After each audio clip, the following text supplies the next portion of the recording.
after the kiss, nothing felt real anymore. It wasn't passion that consumed them, but a silent recognition, a surrender to something darker that neither Deacon nor Taylor could name. The air between them thickened with guilt and unspoken rage, the kind born from years of humiliation, of being dismissed, of watching others shape their fate. Deacon, the ex-convict who clawed his way toward redemption, and Taylor, the brilliant psychiatrist who once believed that morality could heal wounds, both had been broken in their own ways by Ridge, the man whose perfection hid a trail of destruction. Yet even Ridge was just the surface. Beneath him loomed another ghost, Sheila, the constant shadow infecting every life she touched. Their alliance was not born out of love, but from an ache that demanded retribution, from two souls who had finally grown tired of being the victims of other people's chaos. At first, it was almost clinical. Taylor proposed they act rationally, observe, collect data, identify weaknesses. But something shifted after one of their late-night therapy sessions, when she realized how deeply Deacon's anger mirrored her own. He confessed that he still received messages from Sheila, manipulative, taunting, always reminding him of the night she nearly destroyed his daughter's life. Taylor, listening to him, felt the professional boundary dissolve. The calm cadence of her therapist's voice turned into something else, something dangerous, almost hypnotic. When she leaned closer, when his breath met hers, neither could claim they were thinking clearly. The kiss that followed was less an act of romance than an initiation, the first step into a pact sealed not by desire, but by shared vengeance. They began to weave their plan with quiet precision. Sheila was the obvious target, but she was also untouchable, a woman who survived every downfall by weaponizing her madness. Taylor knew she couldn't outfight Sheila in the open.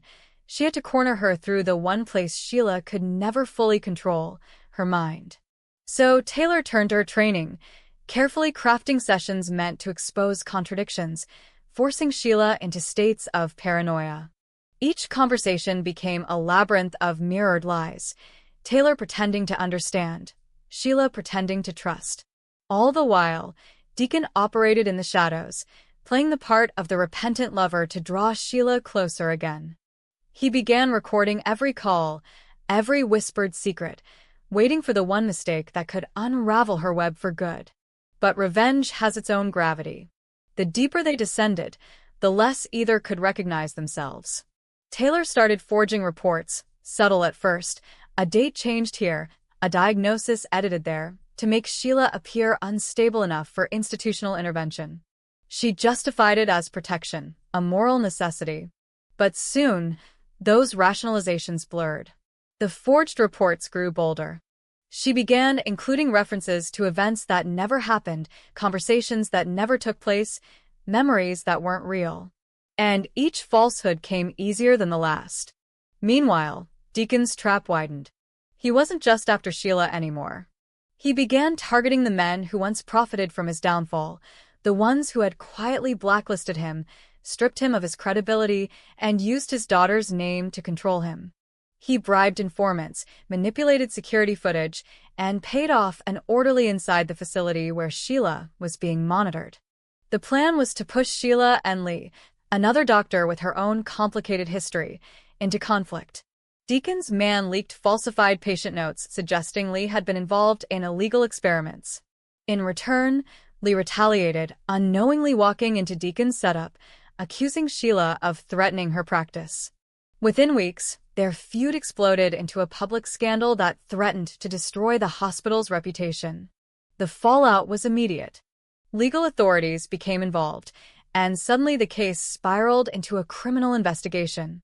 Reporters descended, smelling blood, while Ridge, always the moral avenger, began to sense that something about Taylor's calm demeanor wasn't right. He confronted her, asking if she had anything to do with the fabricated reports. She denied it with cold precision, every word measured, every expression rehearsed. Yet Ridge saw a flicker in her eyes, something unrecognizable. He realized she was slipping away, not to madness, but to something worse, conviction. The belief that the only way to protect the people she loved was to destroy the very line that once defined her ethics. Brooke noticed it too. When she visited Deacon's apartment, the walls were covered with documents, names, timelines, recordings. It didn't look like an act of justice. It looked like obsession. When she asked what he was doing, Deacon said he was making things right, but his voice trembled. Deep down, even he knew he was crossing a line. Brooke warned him, pleaded with him to stop before he lost everything again. But Deacon had already convinced himself that he had nothing left to lose. He told himself it wasn't vengeance, it was cleansing, removing the poison Ridge and Sheila had poured into their lives. Then came the night when everything collapsed. Sheila, cornered and desperate, broke into Lee's office and found the falsified documents that Taylor had helped create. Realizing she'd been played, she fled, taking a hostage and igniting a police chase that ended with shots fired outside the hospital. The news erupted with chaos. Ridge arrived at the scene, only to discover that both Taylor and Deacon had been there earlier, their fingerprints on evidence they had no right to possess. It was in that moment he understood. This wasn't just a lapse in judgment. They had built the entire nightmare themselves. As investigators dug deeper, Taylor and Deacon tried to cover their tracks, but every lie pulled them deeper into exposure. Their once secret alliance became the subject of whispers across the city. Ridge's name surfaced in reports as a possible motive, his connection to both of them now a weapon used by prosecutors. Brooke tried to distance herself, but guilt followed her like perfume. She remembered every time she told Deacon that he was better than his past, every time she said Taylor was stronger than her pain. Now both had proved her wrong, and worse, they had proved themselves right. That goodness could be manipulated, that morality was fragile when pushed too far. Taylor's nightmares returned. She began seeing Sheila's face in her dreams, laughing, bleeding, morphing into her own reflection. She told herself she had done it all for justice, but she couldn't escape the creeping realization that she enjoyed the power, the ability to twist reality, to decide who was sane and who was not. In her office, she would stare at the file labeled Patient, Sheila Carter, and feel both disgust and exhilaration. For the first time in her career, she wasn't healing the wound, she was creating it. Deacon wasn't faring better. The recordings he had once seen as proof of truth now felt like chains. Each playback reminded him that he had used manipulation, the same weapon Sheila once used on him. He started drinking again, convincing himself it was just one glass to sleep. But each night, the guilt grew heavier. The thrill of revenge was fading, replaced by the old familiar emptiness, the one he thought he'd buried years ago. Their meetings became more frantic. Taylor wanted to fix things, to find a way out before Ridge or Brooke turned them in. Deacon wanted to go further, to silence Sheila permanently before she could expose them. They argued in whispers, their partnership cracking under the weight of their sins. For a brief moment, Taylor wondered if they had ever loved each other at all, or if what bound them was nothing more than trauma dressed as intimacy. When the police finally arrested Sheila, she smiled through her bloodied lips and whispered that she wouldn't go down alone. Her testimony named both Taylor and Deacon as co-conspirators. She even had proof, copies of the falsified reports and recordings from Deacon's phone. The world that once pitted them now turned against them. Headlines screamed betrayal and corruption.